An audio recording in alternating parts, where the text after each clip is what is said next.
કહેવાય છે કે જેવા વિચારો વાવશો તેવું જ જીવન લણશો.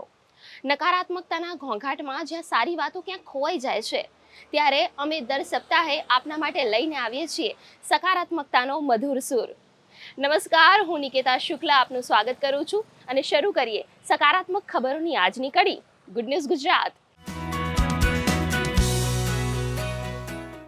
ચહેરો બદલાઈ શકે છે, આંગળીઓના નિશાન પણ સમય સાથે મીટાઈ શકે છે, પણ દાંત એ માણસની ઓળખનો એક એવો પુરાવો છે કે જે મૃત્યુ પછી પણ વર્ષો સુધી સચવાઈ રહે છે.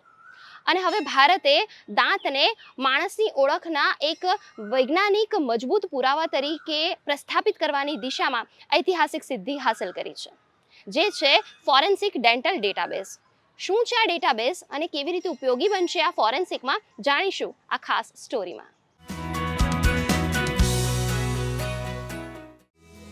5 વર્ષનું સતત સંશોધન, 37,000 કિલોમીટરથી વધુની મુસાફરી અને લાખો ડેન્ટલ ડેટાનું વૈજ્ઞાનિક વિશ્લેષણ.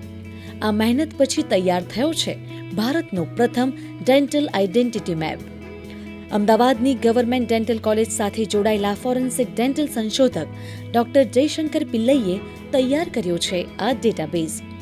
હવે માત્ર ગુનાખોરી કે આપત્તિમાં જ નહીં, પણ ભવિષ્યના ક્રાઇમ ઇન્વેસ્ટિગેશન, ડેન્ટલ સાયન્સ અને પર્સનલ આઇડેન્ટિફિકેશનમાં પણ ક્રાંતિ લાવશે. ઇન્ડિયામાં જે વેરિએશન્સ છે, સો 23 સ્ટેટ્સ હું ટ્રાવેલ કર્યું અને ત્યાંનો ડેન્ટલ, ખાસ કરીને ગવર્મેન્ટ ડેન્ટલ કોલેજીસમાં ગયો અને ત્યાંનું પરમિશન લીધા પછી હું એનું ડિપાર્ટમેન્ટમાં બેસીને આવી રીતે એ લોકો પ્રોવાઈડ કરતા હતા મોડલ્સ, ને આ મોડલ્સ જોઈને અને હું સ્ટેન્ડર્ડ્સ, યુનિવર્સલ સ્ટેન્ડર્ડ્સ આર અવેલેબલ, તો આ સ્ટેન્ડર્ડ્સના ઉપયોગથી હું બધા ટ્રાઇટ્સનું ગ્રેડિંગ્સ હું કરતો હતો અને છેલ્લે આફ્ટર કલેક્શન ઓફ ડેટા એનો સ્ટેટિસ્ટિકલ એનાલિસિસ કરીને રજૂ કર્યું. ફોરેન્સિક વિજ્ઞાનમાં દાંતને સૌથી વિશ્વસનીય પુરાવા માનવામાં આવે છે, કારણ કે શરીરના અન્ય અંગોની સરખામણીએ દાંત વર્ષો સુધી સુરક્ષિત રહે છે. અને હવે ભારત પાસે પોતાનો સ્વદેશી ફોરેન્સિક ડેન્ટલ ડેટાબેઝ હશે, જેના કારણે વિદેશી ડેટા પરની નિર્ભરતા ઘટશે અને ભારતીય પરિસ્થિતિને અનુરૂપ વધુ ચોક્કસ ઓળખ શક્ય બનશે. આ સંશોધન માત્ર ક્રાઇમ ઇન્વેસ્ટિગેશન પૂરતું મર્યાદિત નથી, પણ ભવિષ્યમાં ડેન્ટલ ઇન્ડસ્ટ્રી અને હેલ્થ ટેકનોલોજીમાં પણ નવા દ્વાર ખોલશે. ખાસ ડેન્ટલ સ્ટુડન્ટ્સના અમે અત્યાર સુધી વી ફોલો સ્ટેન્ડર્ડ ટેક્સ્ટબુકથી અમે એનો ટૂથ મોર્ફોલોજી ફર્સ્ટ યરના સ્ટુડન્ટથી લઈને બધાને અમે વી ટીચ ધેમ. સો એવા સ્ટેન્ડર્ડ્સ ઓલરેડી સેટ છે કે it is a 60-70 years old books છે, સ્ટડીઝ ડન છે ઓન વેસ્ટર્ન પોપ્યુલેશન. તો એ પ્રમાણે we teach the students, but when students go to clinical sites, તો રિયલ પેશન્ટમાં એ લોકોનો ટૂથનો વેરિએશન્સ જોવા મળે છે. ત્યારે એ લોકો અમુક ટાઈમ આવીને મને કહે છે, સાહેબ ફર્સ્ટ યરમાં તમે આવી રીતે શીખવાડ્યું પણ આ ટૂથનું મોર્ફોલોજી થોડું અલગ લાગે છે. તો એ ફ્યુચર માટે મારો ડેટાબેઝથી લઈને એક નવો બુક ઇન્ડિયન ટૂથ મોર્ફોલોજી માટે તૈયાર થાય તો આ સક્સેસ કહેવાય. તો હું ટ્રાય કરું છું કે tooth morphology pertaining to state wise, ઇન્ડિયાના અલગ અલગ રાજ્યના હિસાબે કયા ફ્રીક્વન્સીઝ વધારે જોવા મળે છે ટ્રેઇટ્સનું, તો એ પ્રકારના ટૂથ મોર્ફોલોજીનું ટીચિંગ હોય યા કોચિંગ હોય તો ભવિષ્યમાં એક પેરાડિમ શિફ્ટ આવી શકે છે. આ ડેટાબેઝ વ્યક્તિના દાંતના બંધારણના આધારે એ કયા પ્રદેશ અથવા ઝોનનો છે તેની ઓળખ કરવામાં મદદરૂપ બનશે. નેશનલ ફોરેન્સિક સાયન્સ યુનિવર્સિટી દ્વારા પ્રમાણિત આ સંશોધન મૃતદેહની પ્રદેશ ઓળખમાં 36% સુધી અને લિંગ ઓળખમાં 63% સુધીની સચોટતા આપે છે. ડેન્ટલ સ્ટ્રક્ચરમાં ફાયદો એ છે કે એ બંધ રહે છે. ડેન્ટલ સ્ટ્રક્ચર આપણે જોયું છે કે દાંતની રચના કે છે એમાં કોઈ ડિકમ્પોઝિશન થતું નથી ઓન ટાઈમ. એટલે એક અમને લાગ્યું કે એક સરસ સ્ટડી છે, એટલે ખૂબ સરસ કામ કર્યું. એટલે આ રીતે ગુજરાતનું બહુ મહત્ત્વનું યોગદાન છે ફોરેન્સિક સાયન્સને પ્રમોટ કરવાનું, લિફ્ટ કરવાનું, આ પ્રકારની ફોરેન્સિક સાયન્સ લેબોરેટરીને અગ્રગણ્ય બનાવવાનું અને એના માધ્યમથી આખી વિશ્વની એકમાત્ર ફોરેન્સિક યુનિવર્સિટી બનાવવાનું. એટલે આ ગૌરવવાળું કામ છે. ટૂથ મોર્ફોલોજીમાં પણ ડાયવર્સિટી હોઈ શકે. દેટ્સ વાય હું સેપરેટ કર્યું છે અલગ અલગ ઝોન્સમાં, like north, south, east, west, central and north east, આવા 6 ઝોન્સ ડિવાઈડ કરીને દરેક ઝોનમાંથી એક બે સ્ટેટ સિલેક્ટ કરીને હું આ સ્ટડી કર્યું છે. અને એનો રિઝલ્ટ પણ હું સ્ટેટ વાઇઝ અને ઝોન વાઇઝ અલગ અલગ કમ્પેર કરીને પણ હું રજૂ કર્યું છે. Advantage of dental identification is it's fast, reliable also, and of course economical, very simple. And now we have manpower, trained forensic odontologists છે ઇન્ડિયામાં. AI આધારિત dental recording, smart dental ID system અને પર્સનલાઇઝ ડેન્ટલ ટ્રીટમેન્ટ જેવી આધુનિક ટેકનોલોજીમાં પણ આ data મહત્વપૂર્ણ સાબિત થશે. ગુજરાતમાં થયેલું આ સંશોધન હવે દેશની ન્યાય પ્રણાલી, ફોરેન્સિક સાયન્સ અને ડેન્ટલ રિસર્ચને નવી દિશા આપશે. કૃણાલ ચૌહાણ સાથે સુમન બોરાનાનો રિપોર્ટ. અમદાવાદના આ સામાન્ય દેખાતા ઘરમાં છુપાયેલું છે એક અલગ વિશ્વ, કે જ્યાંનું દરેક તાળું એક રહસ્ય છે અને દરેક વસ્તુ પાછળ ઇતિહાસ રચાયેલો છે, કે જ્યાંનો દરેક ખૂણો આપણને નવી રીતે વિચારવા પર મજબૂર કરે છે. વ્યવસાયે ડૉક્ટર હોવા છતાં આ દંપતીએ પોતાના શોખને નવી ઊંચાઈ આપી છે અને તેમનું ઘર બની ગયું છે જીવંત મ્યુઝિયમ. શા માટે અહીં આવનાર દરેક વ્યક્તિ કંઈક ને કંઈક શીખીને જાય છે? જાણીએ હાઉઝિયમની અદ્ભુત વાર્તા.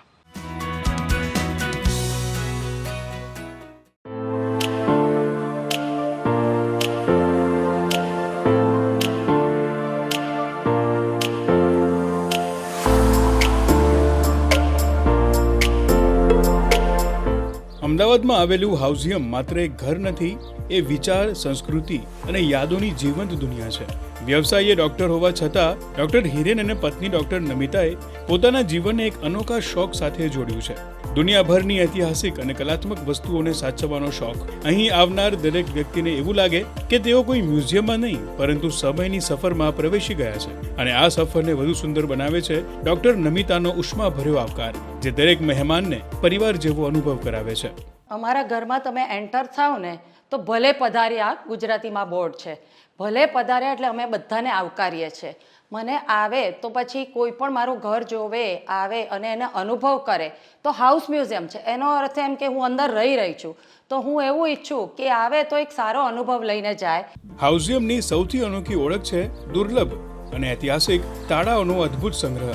1200 વર્ષ જૂનું તાળું હોય, પ્રેમનું પ્રતીક બનેલા લવ લોક્સ હોય કે એવા રહસ્યમય બોક્સ જેને ખોલવા માટે 20 પગલાં ભરવા પડે. દરેક વસ્તુ પાછળ એક વિચાર છે, એક વારસો છે. 33 વર્ષ પહેલાં જ્યારે અમે આ કન્સેપ્ટ ચાલુ કર્યો ત્યારે, અને 95માં ઘર બનાવવાનું ચાલુ કર્યું હતું, પણ અમને એવો વિચાર આવ્યો કે અમે આ ઘરને એક અલગ રીતે એનું આખું ફસાડ ક્રિએટ કરીએ કે જેની અંદર જૂનું અમદાવાદ કે જૂનું આપણું હેરિટેજ આપણું સદૃશ્ય થાય.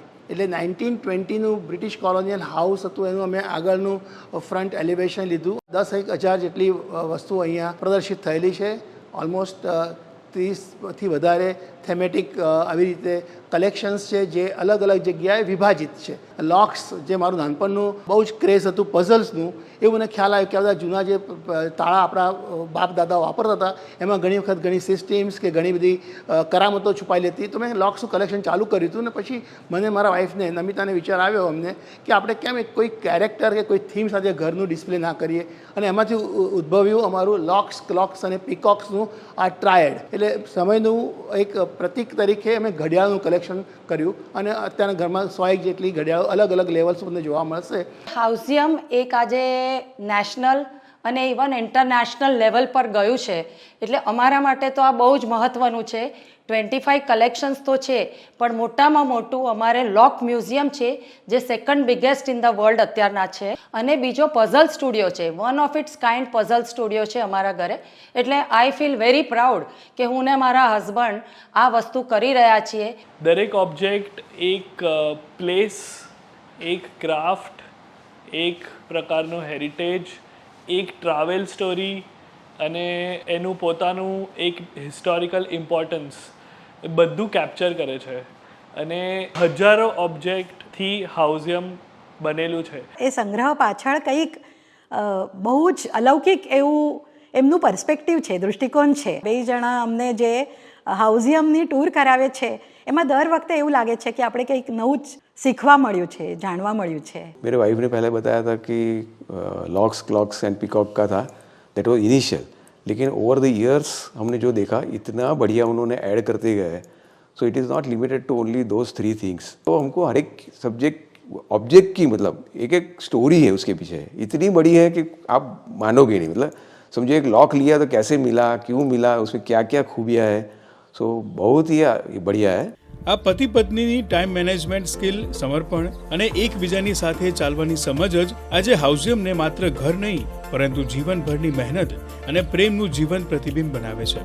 ગુડ ન્યૂઝ ગુજરાત માટે અમદાવાદથી કેમેરામેન કૃણાલ ચૌહાણ સાથે શ્વેતા યાદવનો રિપોર્ટ. દોસ્તો, ચંદ્રયાન 3નું સફળતાપૂર્વક ચંદ્રના દક્ષિણ ધ્રુવ પર ઉતરાણ એ અવકાશ ક્ષેત્રે ભારતની ઐતિહાસિક સિદ્ધિ ગણાય છે. ત્યારે અમદાવાદની ફિઝિકલ રિસર્ચ લેબોરેટરી PRLના વૈજ્ઞાનિકો દ્વારા ચંદ્રના દક્ષિણ ધ્રુવ પર વધુ એક મહત્વપૂર્ણ શોધ કરવામાં આવી છે, જેમાં ચંદ્રના ક્રેટરના ઊંડાણમાં બરફ હોવાના પુરાવા મળી આવ્યા છે. શું છે આ રિસર્ચ અને કેવી રીતે ઉપયોગી સાબિત થશે ભવિષ્યમાં આ શોધ, જાણીશું આ ખાસ સ્ટોરીમાં.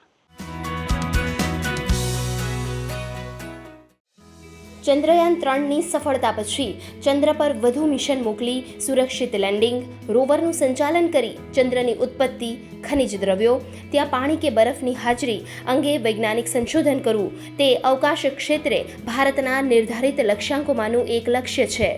ત્યારે આ લક્ષ્યાંકની વધુ નજીક પહોંચતા અમદાવાદના PRLના વૈજ્ઞાનિકોએ ચંદ્રના દક્ષિણ ધ્રુવ પર બરફ હોવાના નક્કર પુરાવા શોધી કાઢ્યા છે.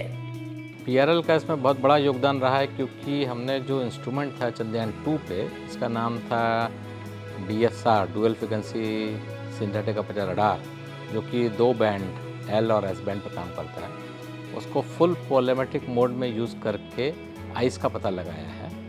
और ये स्पेशली कुछ ऐसे क्रेटर्स पे किया गया जिसमें कि डबल शेडोड होते हैं, यानी कि एक क्रेटर के अंदर एक और दूसरा क्रेटर बैठा हुआ है और उसके दोनों के जो रिम्स होते हैं उसके कारण जो सबसे अंदर वाला क्रेटर है उसके पास सनलाइट बिल्कुल नहीं पहुंच सकती है. तो ऐसे क्रेटरों की खोज की है और इसको इस प्रकार की खोज करने वाला PRL जो है पहला एक रिसर्च लैब बना है. ચંદ્ર પર બરફ શોધવાનું કાર્ય ખૂબ જટિલ હતું, પરંતુ PRLના વૈજ્ઞાનિકોની ટીમે વિવિધ પ્રયોગો કરી આ કાર્ય પાર પાડ્યું છે. चंद्रमा देखेंगे अगर आप, तो चंद्रमा का जो अक्षीय जो झुकाव है, जो एक्सियल टिल्ट जिसको हम कहते हैं, जिस एक्सिस पे रोटेट होता है प्लैनेट, वो बहुत ही कम है, लगभग 1.5 डिग्री है.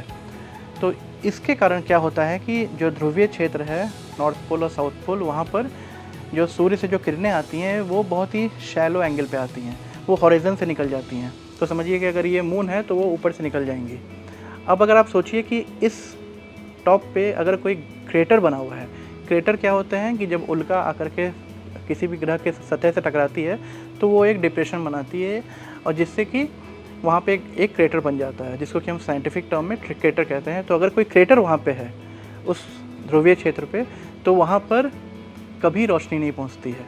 तो एक क्या होता है, वहाँ पे एक बहुत ही लंबे समय के लिए वहाँ पे एक छाया जैसा बन जाता है, जिसको कि हम कहते हैं स्थानीय छाया कहते हैं, जो कि परमानेंटली शैडो रीजन कहलाता है.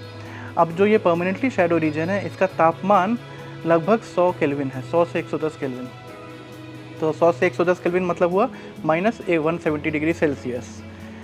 और हमने जो अध्ययन किया उन क्रेटर्स का जो कि इन स्थानीय छाया वाले क्षेत्र में बने हुए हैं, परमानेंटली शैडो रीजन्स में बने हुए हैं, जो कि और भी ज़्यादा कम तापमान पे हैं. इनका जो तापमान है वो है -250 डिग्री सेल्सियस. इतने कम तापमान में अगर सोचिए कि कोई कभी उल्का आया, जो कि मान लीजिए कि कॉमेट हो, जिसमें पहले से ही बहुत सारे आइस और पानी मौजूद हैं, वो अगर आया और टकराया चंद्रमा के सतह पे और वहाँ पे अगर एक क्रेटर बना दिया, तो आप सोचिए जो पानी और बर्फ़ वहाँ जमा हुई होगी वो बहुत सालों तक वहाँ रह सकती है, अरबों वर्षों तक रह सकती है. हम लोगों ने 9 ऐसे क्रेटर्स के अध्ययन किए जो कि 3 बड़े क्रेटर्स में लोकेटेड हैं और ये सारे क्रेटर्स दक्षिणी ध्रुव क्षेत्र में हैं. 3 जो बड़े क्रेटर्स हैं वो बड़े मतलब वो 100 किलोमीटर के हैं. उनका नाम है फॉस्टिनी, शूमेकर और हैवर्थ. और जो ये 9 क्रेटर हैं ये 1 किलोमीटर साइज़ के हैं. ये इन 3 बड़े क्रेटर्स में बने हुए हैं. चंद्रयान 2 में जो ड्यूअल फ्रिक्वेंसी सार है सिंथेटिक अपर्चर रडार, के डेटा का इस्तेमाल हमने इस स्टडी में किया हुआ है। जो रिसर्च एक्टिविटीज़, जो ये स्पेसिफिक स्टडी है, इसने तकरीबन 3 से 4 महीने लिए हैं, जिसको इस पूरा अध्ययन करने में हमें 4 महीने का समय लगा है। ये हमारा जो अध्ययन है ये nature partner NPJ space exploration में प्रकाशित हुआ है। આ શોધ દ્વારા ભારતના આવનારા ચંદ્રયાન મિશનને તો વધુ વેગ મળશે જ, તો વળી अन्य ગ્રહો પરના મિશન માટે પણ ખૂબ મદદરૂપ સાબિત થશે। PRL के लिए बहुत बड़ी उपलब्धि है, क्योंकि हमने अपने ही ऑर्बिटर, जो कि चंद्रयान 2 ऑर्बिटर है हमारा भारत का, जिसको कि हमने अपने ही लॉन्च व्हीकल से लॉन्च किया और अभी भी पिछले 6.5 साल से मून की कक्षा में काम कर रहा है। उसके द्वारा प्राप्त किए गए आंकड़ों से भारतीय वैज्ञानिकों ने ही और ख़ास तौर से PRL के वैज्ञानिकों ने इस प्रकार के क्रेटर्स को खोजा जिसमें कि पानी होने की बहुत बड़ी संभावना। मून पे ऑलमोस्ट हमने इसको कंफर्म किया है कि मून पे वाटर आइस है। ये इसका लाभ ये होगा कि सभी देश जो वहाँ जाना चाहते हैं उनका भी एक कॉन्फिडेंस बढ़ेगा कि वो सही दिशा में है। अभी तक जितनी भी स्टडीज़ हुई थी उसमें संभावना व्यक्त की जा रही थी, किंतु ये स्टडी ऐसी है जिसने प्रथम बार जियोफिजिकल एविडेंस उस इलाके का दिया है जहाँ पे वाटर आइस होने की संभावना सबसे ज़्यादा थी, और हमने उसको geophysical evidence, radar based evidence, और वो भी इंडियन रडार बेस्ड एविडेंस, ये हमने दिया है। ગુડ ન્યૂઝ ગુજરાત માટે કેમેરામેન કૃણાલ ચૌહાણ સાથે નિકેતા શુક્લનો રિપોર્ટ।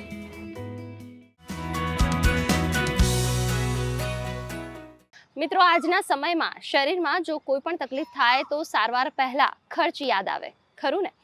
હોસ્પિટલમાં એન્ટર થતાની સાથે જ સામે કેસ ફીનું બોર્ડ દેખાય તો પ્રોસિજર કરો, પછી તમારી ટ્રીટમેન્ટ શરૂ થાય। પણ અમદાવાદમાં એક એવા ડૉક્ટર છે જેઓની માટે સૌથી મહત્વનું છે દર્દીની સારવાર। ના કોઈ કેસ ફી કે ન કોઈ ફોર્માલિટી, બસ સેવાના ભાવથી જ ચાલે છે આ હોસ્પિટલ। ચાલો આપણે મળાવીએ અમદાવાદના ગુરુકુલ વિસ્તારમાં આવેલ આ ડૉક્ટર સાથે। ગણ્યા ગણાય નહીં, વીણા વીણાય નહીં, છાબડીમાં માય નહીં। મારું એક સૂત્ર છે, હોસ્પિટલ એ મંદિર છે, દર્દી છે એ દર્દી નારાયણ છે અને ડૉક્ટર માનસેતા એના પૂજારી છે। ક્યારેય બી એવું નથી કે પૈસા માટે પેશન્ટને જોતા હોય એવું લાગતું નથી। એ હંમેશા એકદમ ફ્રીલી જોવે છે અને કોઈ ફીસનું એમને એવું નથી કે ભાઈ આટલી ફીસ લેવી કે એમ। ફર્સ્ટ વિઝિટમાં મને નેક્સ્ટ ડે એકદમ આરામ થઈ ગયો અને એના પછી 3-4 વર્ષ થઈ ગયા, કોઈ પ્રોબ્લેમ નથી, કોઈ નામનો પ્રોબ્લેમ નથી એ કાનનો। 81 વર્ષની ઉંમરે પણ સ્ફૂર્તિથી ભરપૂર અને સ્વાભાવિક કર્મનિષ્ઠ એવા આ છે અમદાવાદના ENT surgeon doctor Nandlal Mansetta. Retired થઈને આનંદ કરવાની ઉંમરે ડોક્ટર માનસેતા આજે પણ દર્દીઓની સેવા કરી રહ્યા છે। અમદાવાદમાં 1972થી પહેલાં બીજે મેડિકલ કોલેજમાં 73થી ENT જોઈન્ટ કર્યું, 77માં પૂરું કર્યું, ડિપ્લોમા અને માસ્ટર ડિગ્રી, પછી શારદાબેન હોસ્પિટલમાં હોનરરી તરીકે 9થી 12, 1, 2 વાગ્યા સુધી કામ કર્યું।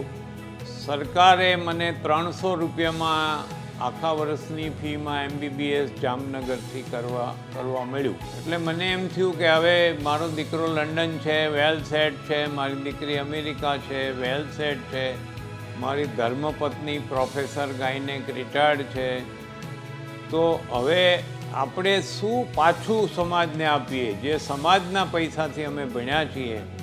એટલે મેં 25 વર્ષ પહેલાં એક બોર્ડ મૂક્યું કે જેની આવક 0 એની ફી 0, 1000 હોય તો 10, 2000 હોય તો 20, 5000 હોય તો 50। તો તમે એમ કહો પણ નક્કી કોણ કરે આ આવક? તમારે પોતાની આવક તમારે કહેવાની, અમારે ખાતરી કરવાની કોઈ જરૂર નથી। અને એ આવક પ્રમાણે ઘટતા પૈસા ઓછા જે કહેવાય ને તે ફી તરીકે લેવામાં આવતા હતા। ત્યારબાદ પછી જ્યારે એવું થયું ત્યારે બીજી વખત હું જ્યારે આવ્યો તો બહુ વર્ષો પછી પાછા અમે મળ્યા ત્યારે મને કહ્યું કે હવે હું લેતો નથી।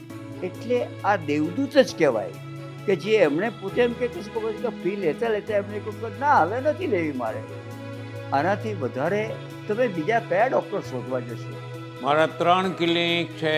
એક બાપુનગરની અંદર જે સૌરાષ્ટ્રના લોકો છે, હું સૌરાષ્ટ્ર અમરેલી સાવરકુંડલામાંથી અહીંયા આવ્યો છું. બીજું એલિસ બ્રિજ શોપિંગ સેન્ટરમાં છે. ત્રીજું ડ્રાઇવિંગ રોડ ગુરુકુળ ગાંધી લેબર ઇન્સ્ટિટ્યૂટ ગુરુકુળ મેટ્રો સ્ટેશનની નીચે મારું ક્લિનિક છે. સાહેબને અત્યારે ખાલી મળીને 50% રોગ તો તમારો એમ જ ગાયબ થઈ જાય છે સાહેબને મળીને. એટલે એ જોતાં અમે સાહેબને મળવા જાય છે એવું કહીએ તો બી ચાલે, કેમ કે એમને મળીને બી સારું લાગે છે ને નિદાન બી સારું કરે છે. ક્યારેક તો મેં એવા બી ઉદાહરણ મારી સામે જ મેં જોયેલા છે કે કોઈ સમજો કે લારી શાકભાજીની લારીવાળા છે તો એમને બી એ ફીસ નથી લેતા, 0 રૂપીસ. કોઈ પૈસા માટે કામ નથી કરતા. ગરીબ માણસ લારીવાળો, પાનના ગલ્લાવાળો, ચાવાળો એ 5-7 હજાર રૂપિયા ના વાપરી શકે અને મારું પોતાનું 250 રૂપીસમાં કામ થઈ જાય છે. મને કેટલું સારું લાગ્યું, કેટલો અનુભવ સારો લાગ્યો. સમજો એક સંસ્થા જ છે અને સાહેબ બહુ દયાળુ છે અને એ પણ જે 50 રૂપિયા 100 રૂપિયા આવે એ પણ એમને સેવામાં જ આપવાના હોય છે. એટલે એમને કોઈ પૈસાથી કોઈ મતલબ નથી. પેશન્ટને સારું કરવું એ એમનું કામ છે. ડોક્ટર માનસેતા માત્ર સારવાર સુધી સીમિત નથી. તેઓ સમાજ માટે અનેક સેવા કાર્યો કરી રહ્યા છે અને અન્યોને પણ જોડી રહ્યા છે. છેલ્લા કોરોના પછી અમે કોઈનો કોઈ જ પ્રકારનો હું અંગત રીતે ચાર્જ લેતો નથી. અમે એક દાન પેટી રાખી છે. ઘણા લોકો આગ્રહ કરે તો એ પૈસા એમાં જાય છે. એમાં અમે લગભગ 25 વર્ષ પહેલાં એક બેરામુંગાની સ્કૂલ બનાવી છે, અદ્યતનમાં અદ્યતન. એવું જ મારા ગામ સાવરકુંડલામાં એક અલ્ટ્રા મોડર્ન હોસ્પિટલ બનાવી. એ પહેલાં ટીમ્બીમાં મફત હોસ્પિટલ બનાવી. ટીમ્બી ધોળા જંકશનની બાજુમાં છે વિદ્યાગુરુ ફાઉન્ડેશન. 11 વર્ષ પહેલાં અમે સાવરકુંડલાએ હોસ્પિટલ બનાવી, તદ્દન મફત છે. ત્યાં રોજના ઓછામાં ઓછા 1000 દર્દી, વધી જાય તો 2000 દર્દી. એટલે ટીમ્બી એક બની. બીજી અત્યારે સાવરકુંડલા 10-11 વર્ષથી ચાલે છે, તદ્દન મફત છે. 170 બેડ છે, 200 માણસનો સ્ટાફ છે. તમે એમ કહો કે આ બધું કરો છો મફત, પૈસા ક્યાંથી આવે છે? એટલે મોરારી બાપુ એવું કહે છે કે પૈસા ઘટશે તો હું તને કથા આપીશ. સાવરકુંડલામાં એક કથા આપી, એમાં અમને કરોડો રૂપિયા ભેગા થયા. અમે ત્યાં બધું મફત કરીએ છીએ. ડોક્ટર માનસેતાનું જીવન એક અલગ જ પાઠ શીખવે છે કે સાચી સફળતા માત્ર આગળ નીકળી જવામાં નથી, પણ જે મળ્યું છે તેમાં સંતોષ માની પોતાના જ્ઞાન અને અનુભવોને સમાજ સેવામાં સમર્પિત કરવામાં છે. ગુડ ન્યૂઝ ગુજરાત માટે કુણાલ ચૌહાણ સાથે ખ્યાતિ બાજપેયી જૈનનો રિપોર્ટ. જંગલમાંથી લાકડા વીણીને આવતી મહિલાઓના હાથમાં આજે આત્મનિર્ભરતાનો દીવો પ્રગટ્યો છે. એક સમય હતો કે જ્યાં રસોડા ધુમાડાથી ભરેલા હતા, ત્યાં હવે ગ્રીન ઉર્જાનો પ્રકાશ ફેલાયો છે. સ્ટેચ્યુ ઓફ યુનિટીના સાનિધ્યમાં આદિવાસી પરિવારોમાં જન્મી છે અનોખી ઉર્જા ક્રાંતિ, કે જ્યાં ગાયનું છાણ હવે માત્ર કચરો નથી રહ્યો, પરંતુ બની ગયો છે રસોઈ ગેસ, કુદરતી ખાતર અને આત્મનિર્ભર જીવનનો આધાર. ચાલો જોઈએ ગુડ ન્યૂઝ ગુજરાતની ગ્રીન રજૂઆત. નર્મદાના કિનારે પહાડો અને જંગલોની વચ્ચે વસેલા ગરુડેશ્વરના આદિવાસી ગામોમાં હવે એક નવી સવાર ઉગતી દેખાઈ રહી છે. અહીંની મહિલાઓ માટે એક સમય એવો હતો જ્યારે રોજ કલાકો સુધી જંગલોમાં લાકડા વીણવા જવું પડતું અને ધુમાડા ભર્યા રસોડામાં રસોઈ બનાવતા આંખોમાંથી આંસુ વહેતા. પરંતુ આજે એ જ ઘરોમાં ધુમાડા વગરના ચૂલ્હા સળગી રહ્યા છે અને મહિલાઓના ચહેરા પર લહેરાઈ રહ્યું છે સ્મિત. આત્મનિર્ભર ભારતના વિઝન હેઠળ અહીં 1000 આદિવાસી પરિવારોને બાયોગેસ દ્વારા આત્મનિર્ભર બનાવવાની શરૂઆત થઈ છે, જેમાંથી 89 ગામોમાં અત્યાર સુધી 665 બાયોગેસ પ્લાન્ટ કાર્યરત બની ચૂક્યા છે અને દરેક પ્લાન્ટ જાણે એક પરિવારના જીવનમાં લાવી રહ્યું છે આશાનું અજવાળું. 1 વર્ષથી અમે આ બાયોગેસ વાપરીએ છીએ. અમારે બાયોગેસ રસોઈ બનાવવામાં સરળ રીતે બની જાય છે. જે બોટલ લેવા અમારે લાઈનમાં ઊભું રહેવું પડતું હતું, એ અમારે હવે બોટલ લેવા જવું પડતું નથી. અને ઉપરથી પૈસા અમારે ખર્ચવા પડતા હતા, એ પૈસા બી અમારે બચત થઈ છે અને રસોઈ બનાવવામાં બી સરળ થાય. પેલા ગેસ કરતાં તો આમાં ફાયદો જ થયો છે. મારી પાસે 2 ભેંસો છે અને 1 ગાય છે. એનો જે ગોબર હોય એનાથી અમે 10-15 મિનિટમાં છાણ ને પાણી ભેગું કરીને પ્લાન્ટમાં નાખી દઈએ. પછી રસોઈ ગેસ જલ્દી મળી જાય એનાથી અમારી ઘરવાળી રસોઈ બનાવે અને જે ખાતર નીકળે છે તે અમે કિચન ગાર્ડનમાં શાકભાજીમાં ને એમ ઉપયોગ કરીએ છીએ. આ બાયોગેસ પ્લાન્ટ માત્ર ટેકનોલોજી નથી, પરંતુ કુદરત અને જીવન વચ્ચેનું સુંદર સંતુલન છે. લઘુત્તમ 3 પશુ ધરાવતા પરિવારોને 2 ઘન મીટર ક્ષમતાના પ્લાન્ટ આપવામાં આવ્યા છે અને દરરોજ અંદાજે 50 કિલો ગાયના છાણામાંથી ઉત્પન્ન થતો ગેસ હવે રસોડા સુધી પહોંચે છે અને ઘટાડી રહ્યા છે LPG સિલિન્ડર તથા લાકડાની નિર્ભરતા. સરકાર દ્વારા પ્રતિ પ્લાન્ટ 30,000 રૂપિયાની સહાય આપવામાં આવી રહી છે. બાયોગેસ આવ્યો એનાથી અમને રાહત મળે છે. 5 જણનું જમવાનું પણ સારી રીતે બની જાય છે. બહુ સરસ યોજના છે સાહેબ, અને સરકાર પણ સારી છે અને આવી યોજના હોવી જોઈએ. કેમ કે આ હે ને અમારા ઘરમાંથી બહેનોને બહુ તકલીફ હતી ચૂલા ફૂંકવાના. તદુપરાંત ખેતીનું કામ કર્યા પછી લાકડા શોધવા પડતા હતા, એ લાકડા શોધવાનું પણ મટી ગયું. ગરુડેશ્વર તાલુકાની આજુબાજુના કુલ 38 ગ્રામ પંચાયતોના 89 ગામોમાં કુલ 1,000 ફેમિલી માટે 2023-24ની અંદર જે 10 કરોડની જે ગ્રાન્ટ મંજૂર થઈ હતી તેમાંથી 3 કરોડ રૂપિયા ફ્લેક્સી બાયોગેસ ગોબરધન માટે મંજૂર થયેલા અને એ 89 ગામોના કુલ 1,000 ફેમિલીને આ ફાયદો પહોંચાડવા માટેનો આ આપણે જે પ્રોગ્રામ છે એ કરેલો. સ્ટેચ્યુ ઓફ યુનિટી વિશ્વની એકતાનો સંદેશ આપે છે અને તેની આસપાસના ગામો આપી રહ્યા છે ગ્રીન એનર્જીનો સંદેશ. આ પહેલ માત્ર ગેસ પૂરું પાડતી યોજના નથી, પરંતુ પર્યાવરણ સંરક્ષણ, મહિલા સશક્તિકરણ અને ગ્રામ વિકાસનું જીવંત ઉદાહરણ છે. ગુડ ન્યૂઝ ગુજરાત માટે નર્મદાથી વિશાલ પાઠકનો રિપોર્ટ. તો દર્શક મિત્રો, આ હતો આજનો અમારો સકારાત્મક ખબરોનો કાર્યક્રમ ગુડ ન્યૂઝ ગુજરાત. આપ આપના અભિપ્રાય અને આવી જ ગુડ ન્યૂઝ અમને મોકલી શકો છો. અમારો ઈમેલ આઈડી છે goodnewsgujarat@gmail.com. એપિસોડ આપ અમારી YouTube channel DD news Gujarati પર પણ જોઈ શકો છો. તો આ સપ્તાહે માત્ર આટલું જ. આવતા સપ્તાહે ફરીથી મળીશું. ત્યાં સુધી અમારી સમગ્ર ટીમને રજા આપશો. ધન્યવાદ.